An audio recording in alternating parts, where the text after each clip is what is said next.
Mesdames et messieurs, bonjour et bienvenue à cette édition d'ONU Magazine dont voici les titres. Déterminée toujours à soutenir la formation scolaire des enfants congolais, la MONUSCO vient de doter l'Institut de Massina dans la commune de Kimbanteke de 2 salles de classe modernes. Et puis la SOMI Kivu, la société minière du Kivu, pourrait bientôt relancer ses activités d'exploitation du pyrochlore après 10 ans d'inactivité dans cette province. Enfin, nous parlerons du marathon de la paix de Kigali, où Martin Kobler et une délégation des membres de la mission onusienne étaient de la partie. Voici à présent les détails.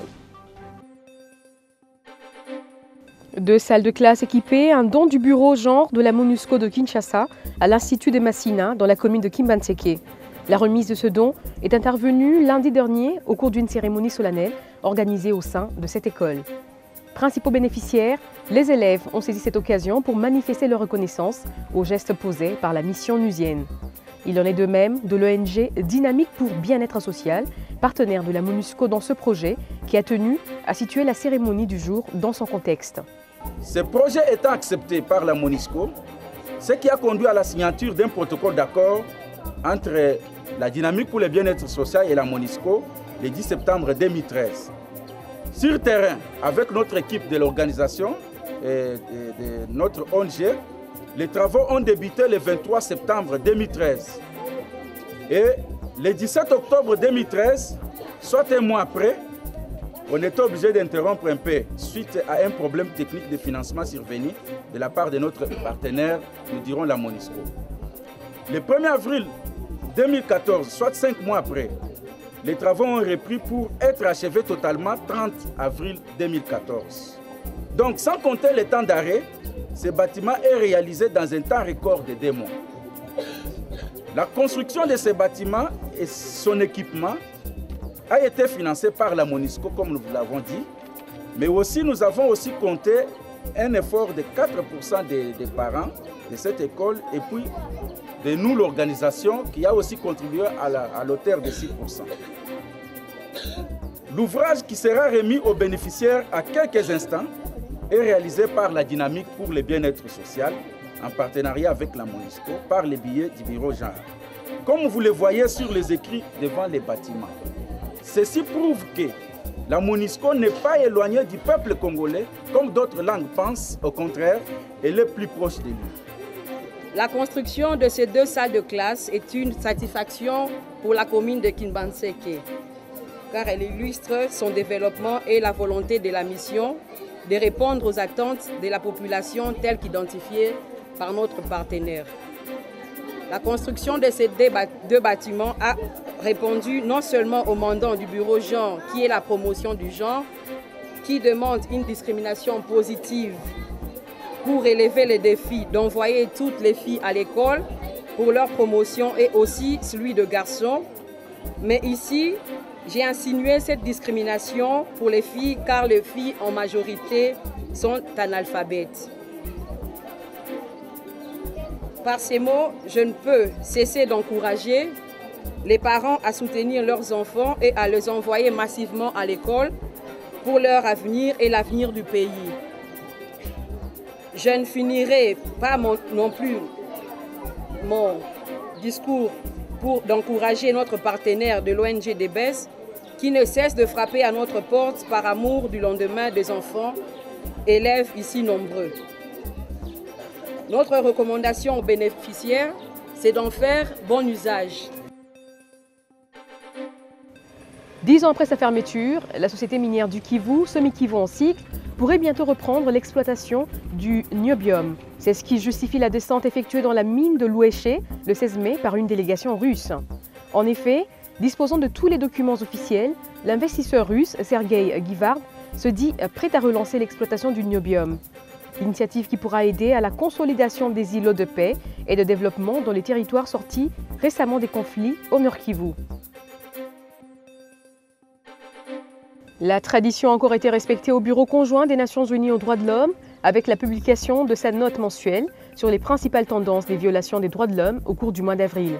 Ce rapport dégage, pour le seul mois d'avril, 232 violations des droits de l'homme sur l'ensemble du territoire de la République démocratique du Congo, ce qui représente une augmentation d'environ 23% par rapport au mois de mars. Selon la note du BCN-UDH, les provinces les plus touchées sont celles du Nord et Sud Kivu. En voici d'ailleurs un extrait publié au cours de la conférence de presse des Nations Unies de ce mercredi 21 mai. Donc, au cours du mois d'avril 2014, notre bureau a enregistré 232 violations des droits de l'homme sur le territoire de la RDC, ce qui représente une augmentation d'environ 23% par rapport au mois passé, au mois de mars. Le nombre de victimes qui ont résulté de ces violations a presque triplé depuis le mois de mars, c'est chose qui nous préoccupe. Les types de violations des droits de l'homme les plus rapportés sont les atteintes au droit à l'intégrité physique, suivies par les atteintes au droit à la liberté et sécurité de la personne, les atteintes au droit à la vie et les atteintes au droit de propriété. Les provinces les plus touchées restent les provinces de l'Est de la RDC, à savoir les provinces de Nord Kivu et Sud Kivu, mais je note que presque 80% des victimes concernées par les violations sont les résidents du Nord Kivu. En termes de la responsabilité, il y a un mélange de presque 50% de responsabilité par les agents étatiques et 50% de responsabilité qui se trouvent au sein des différents groupes armés.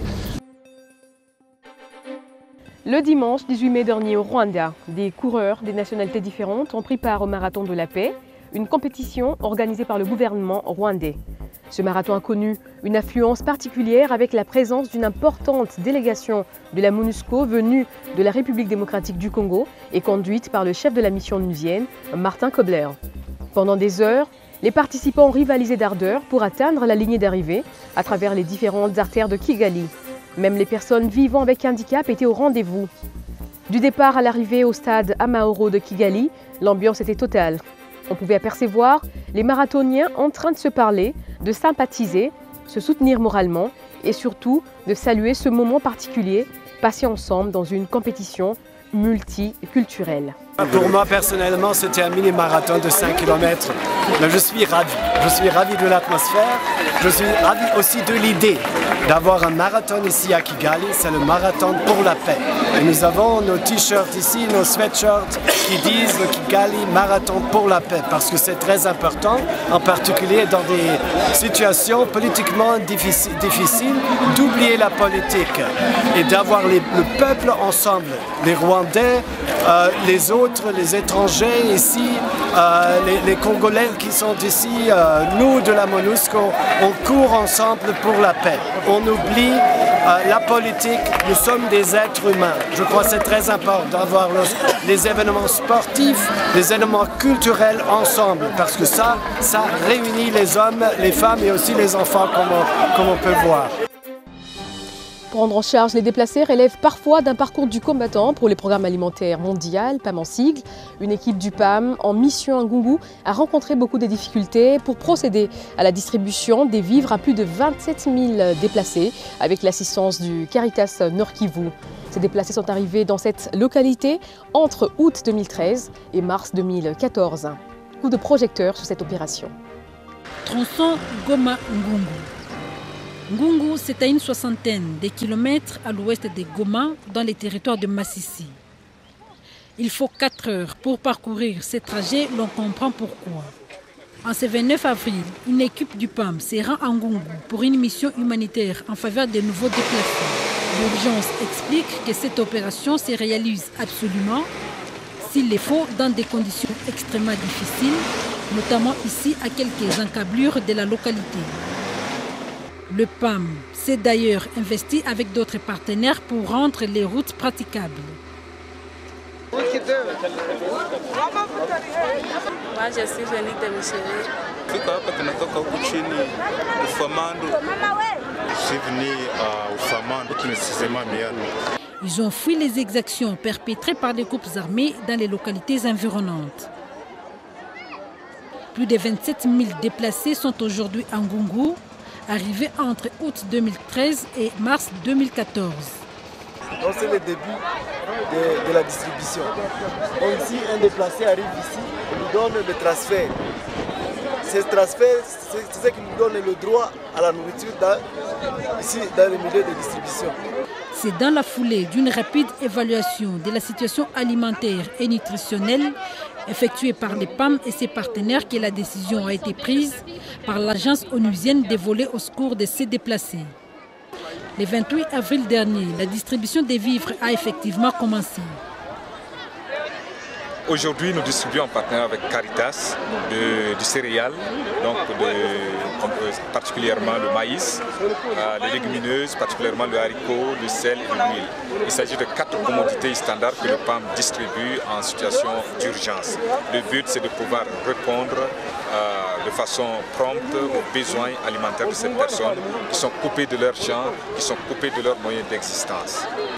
Au total, ce sont plus de 240 tonnes de nourriture composée essentiellement de maïs, des haricots, d'huile végétale et de sel qui vont être distribuées entre les 28 et 30 avril.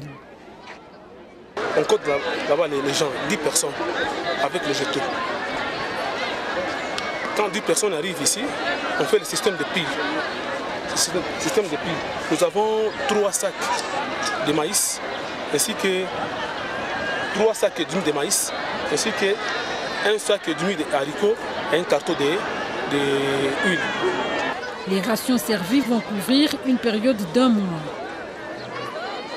Il convient de souligner que les déplacés sont dans des familles d'accueil à Ngungu. Ces dernières ne sont-elles pas tout de même confrontées au problème des vivres?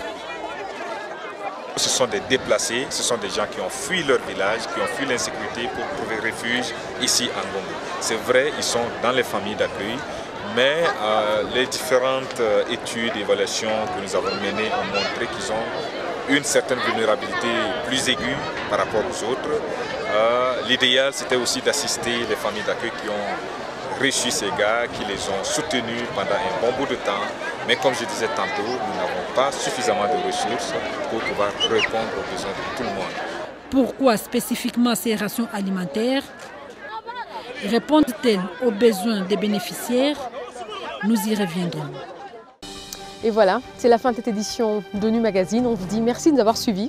À très bientôt.